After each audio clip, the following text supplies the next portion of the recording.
né? Entrando no debate sobre o Afeganistão.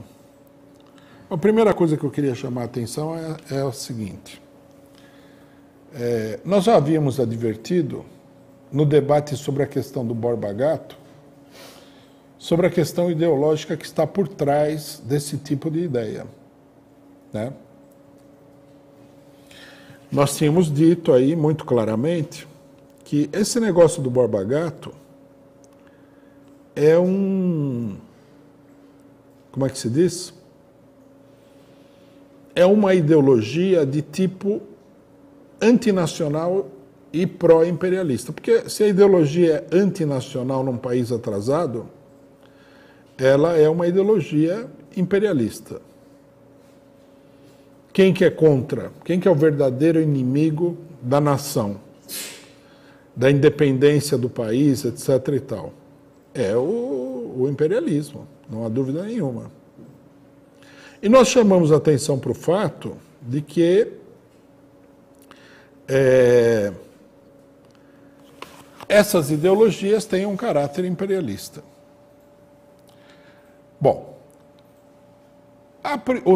da parte da esquerda, vamos dizer assim, mas também muita gente da direita, chega uma hora que você não consegue diferenciar quem que é direita, PSDBista e neoliberal dos esquerdistas, porque eles usam basicamente os mesmos argumentos, né, na questão, em várias questões, em particular na questão do Afeganistão.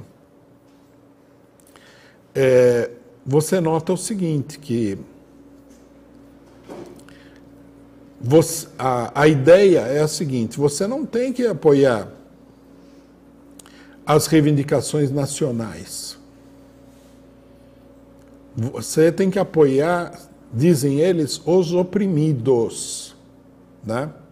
Houve muito essa discussão sobre o Borba Gato, lógico. Você não... Que importância tem, né? Eu coloquei aqui, nós colocamos em matérias diversas, que a importância histórica dos bandeirantes é que eles triplicaram o tamanho do território nacional. Se você fala isso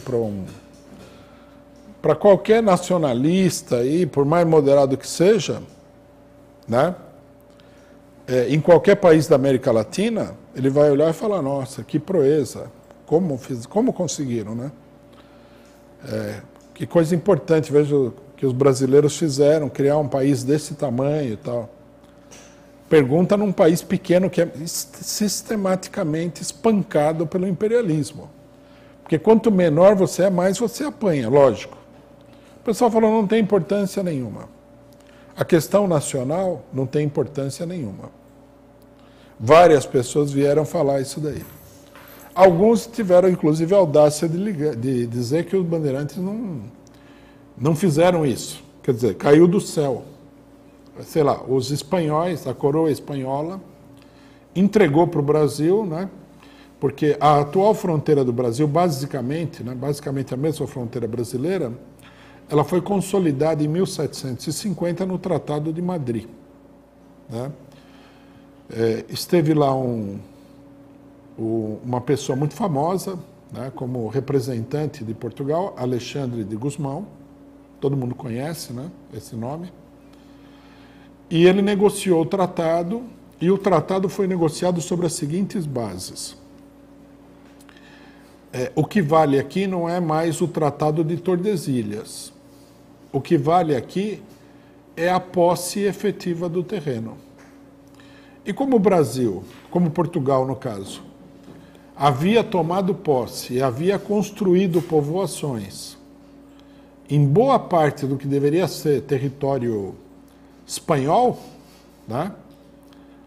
O território brasileiro triplicou de tamanho por esse tratado, porque os espanhóis olharam e falaram: não há como, a gente teria que travar uma ampla guerra num território selvagem, muito de difícil trânsito, para recuperar tudo isso daí. Nós não estamos em condições de fazer nada disso.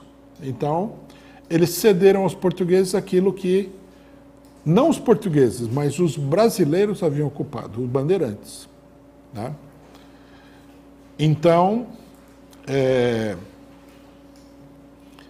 isso daí Algumas pessoas, inclusive, falam, não tem, uma pessoa, particularmente eu mencionei aqui, falou, não tem importância, tamanho não é documento, foi a expressão, né?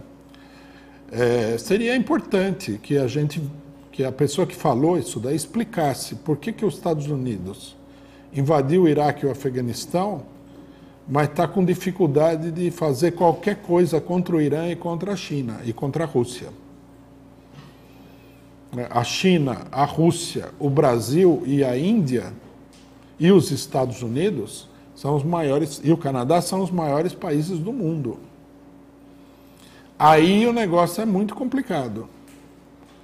Invadir o Panamá, que é uma tripinha, o país é uma tripinha ali.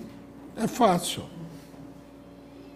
El Salvador invadiram várias vezes. Nicarágua, os norte-americanos devem ter invadido o país umas 10 vezes. Cuba, né? Os cubanos denunciam que antes da Revolução o país foi ocupado mais de uma dúzia de vezes pelas tropas norte-americanas.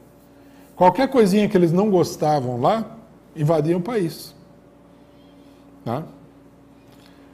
Agora, o Brasil nunca foi invadido pelos norte-americanos, nem a Rússia, né?